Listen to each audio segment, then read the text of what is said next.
소개시켜드릴 기물은 시문 팔면호입니다. 호는 항아리를 뜻하며 시가 팔면에 적힌 항아리라고 보시면 됩니다. 각을 주어 빗어내기가 쉽지 않지만 무려 팔면을 잘 빚어낸 명품 도자기라고 보시면 됩니다. 감정서에는 조선 후기로 나와 있으며 시문에 적힌 연행록과도 시대가 맞아떨어집니다. 도자기는 스토리를 그려내거나 나타내는데 이번 소개시켜드리는 도자기는 시문으로 스토리를 자아냅니다. 청나라 시절 여행을 가며 적은 것을 기행문이라고 하는데 주로 박지원의 열하일기가 유명합니다. 뿐만 아니라 조선 후기 북학파의 학자 홍대영이 청나라에 갈 때 연행사의 일행, 군관으로 수행하면서 적은 을병 연행록도 대표적으로 열하일기와 거론됩니다. 시문에 적힌 건 을병 연행록 중 하나인 선행에 관한 내용으로 보여집니다. 어느 거린 한 사람에게 음식을 주었는데 3년 후 거린이 와서 이 돌을 심으면 반드시 좋은 옷과 부인을 얻을 것이다라고 말해줍니다. 후에 부자 서씨라는 여인을 만나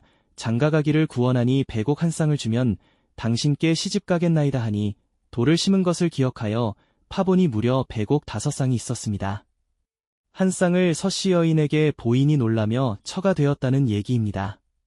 이렇듯 집안에서 항아리를 보며 선조들은 두런두런 이야기꼬들 하며 선행을 잊지 마라는 교훈을 가졌을 것 같습니다. 이조 분원 백자에 대해 알려드리겠습니다.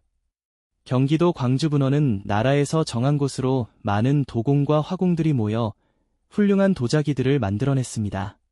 당시 분원은 나무와 물이 좋아서 선정되었으며 그로 인해 중국, 일본들도 탐낼 좋은 백자를 생산했습니다. 좋은 나무는 불을 잘 떼게 하여 유색 및 형태가 잘 나타났고 물이 좋으면 흙이 좋아 표면과 유약이 고루 나타나게 해줬습니다. 이로써 분원 백자는 최상급 도자기로 인정을 받아왔습니다. 이 백자는 가마기스가 있는 게 특징입니다. 가마기스란 가마에서 구워져 나올 때는 괜찮았으나 시간이 지나 이런 식으로 둥글거나 특정 부분이 거먹해 보이는 걸 말합니다. 그만큼 오래되었다는 반증이기도 합니다. 보여드리는 청화백자는 십장생 중 학, 사슴, 불로초로 이루어져 있으며 주병으로 술을 담는 용도로 보입니다.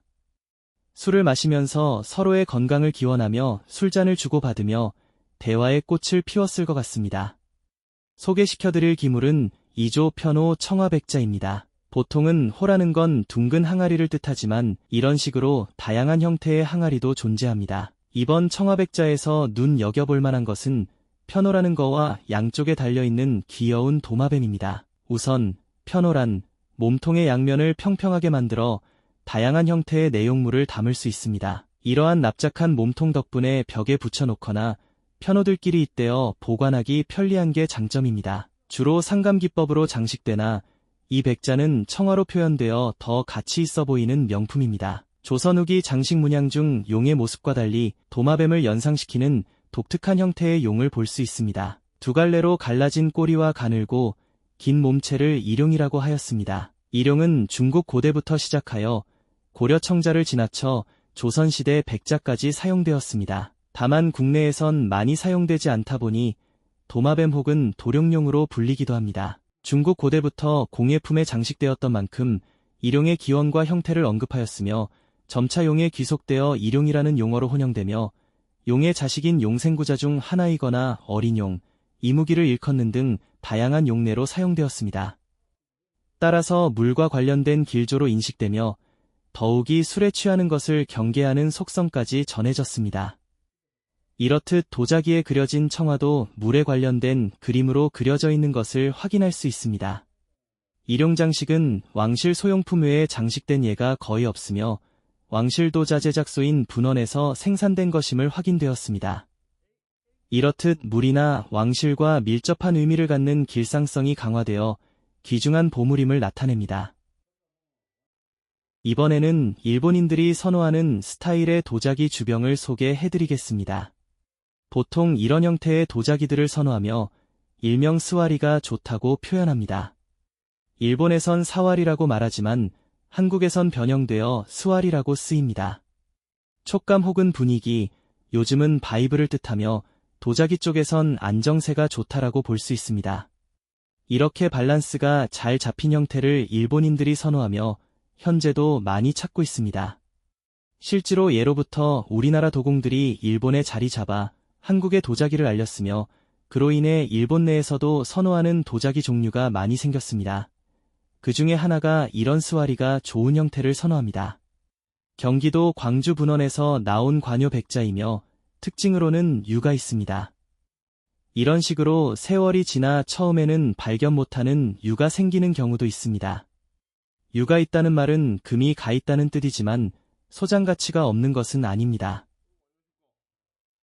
소개해드릴 기물은 이조 초기 상감백자 표형병입니다. 이조 초기라 함은 조선시대 초기를 뜻합니다.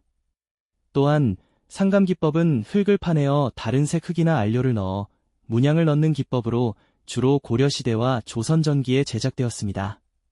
감정서도 똑같이 조선 초기를 명시한 명품 도자기입니다. 주요 문양으로는 표형, 즉 호리병 모양은 길상의 의미인 복을 기원하는 의미를 담습니다. 그리고 잇부분에는 초화 문양이 그려져 있습니다. 초화 문양 또한 오래 살으라는 길상 문양으로 원앙이 물결이나 수초를 헤엄치는 모습은 전통적으로 부부 화합을 상징하는 길상 문양이며 금슬 좋게 오래 살으라는 의미가 담겨진 도자기로 당시의 서민적인 미감으로 보입니다. 또한 보여드리는 상감백자 같은 경우 김해에서 출토되었으며 당시 쇠조각으로 새겨내어 구원했습니다. 세월이 지나 도자기에 묻은 철가루가 산화현상으로 인한 철화가 생긴 게 특징입니다. 이상 도자기에 그려진 문양을 보는 설명이었습니다.